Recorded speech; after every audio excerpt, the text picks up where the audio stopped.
Welcome to Thursday. It's the 23rd day of June, 2022. This Day Weather Podcast brought to you by Cowboy State Daily. Cowboy State Daily has more original Wyoming news content than any other news organization in the state. Cowboy State Daily, sign up for their daily newsletter and check them out on their Facebook page.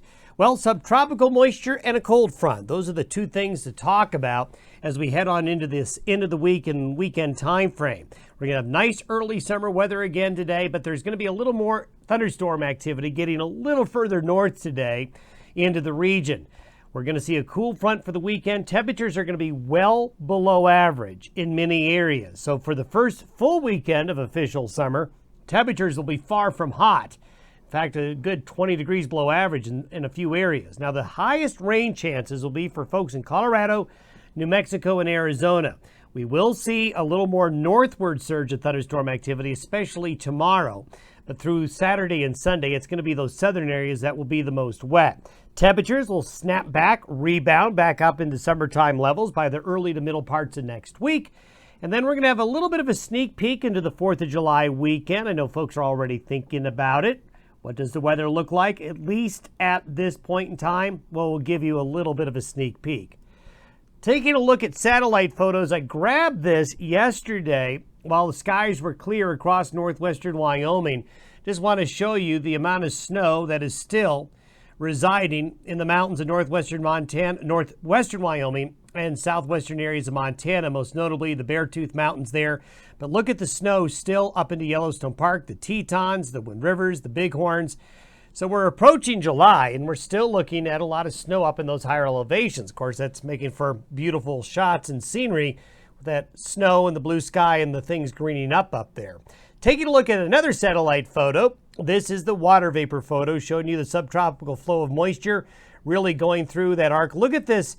We call this the Ring of Fire. That high pressure in the southern plains, the clockwise rotation around it, just brings that subtropical air northward into the area. There's a little bit of an upper level low here and a little patch of subtropical moisture here. This area right here is going to produce some scattered showers and thunderstorms later today. Here's the high, centered right over central Texas. And boy, you can really see that on the satellite imagery, can you, with that hole right there. This high and the clockwise spin around it will keep warm air into the region and pump subtropical moisture into the Four Corners area. Here's the cool front and the trough that'll be swinging through Friday night and Saturday. Today, you can see the green. This is that higher humidity air that's going to lead to this area here, bringing the best chance of showers and thunderstorms.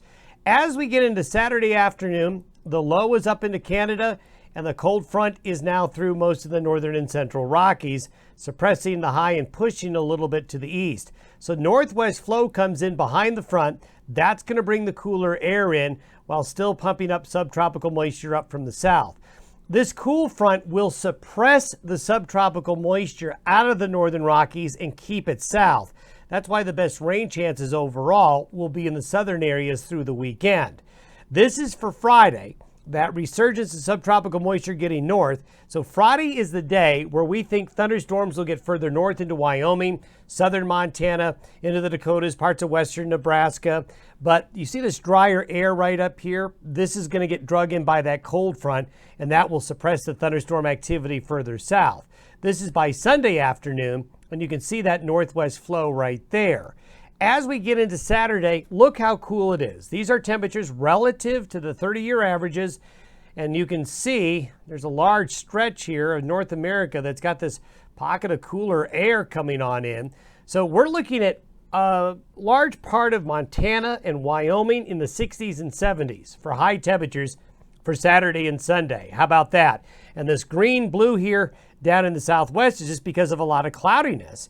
And that is going to keep temperatures down in the desert southwest, also those chances of showers and thunderstorms.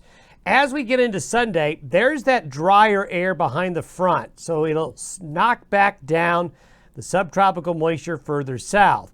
So the green and blue areas here is where the concentration of showers and thunderstorms will be this weekend, and this is through Sunday. Look at the heavier rains here. Boy, this would be great for southern Colorado, back into New Mexico, parts of Arizona again. Also, notice this area of shower and thunderstorm activity here. This mainly is going to be coming from thunderstorm activity in southwestern Wyoming today, then this whole area tomorrow night, and into Saturday. we'll see front range showers and thunderstorms as we head on into the upcoming weekend. Let's now take a sneak peek into that 4th of July weekend. I know a lot of you folks are already thinking about it.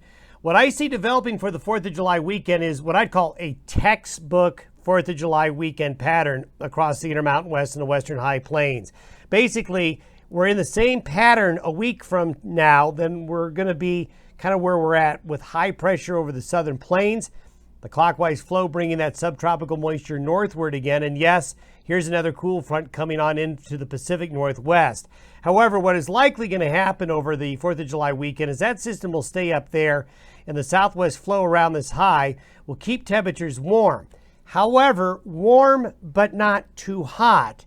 And the green arrow here shows subtropical moisture getting easy access northward.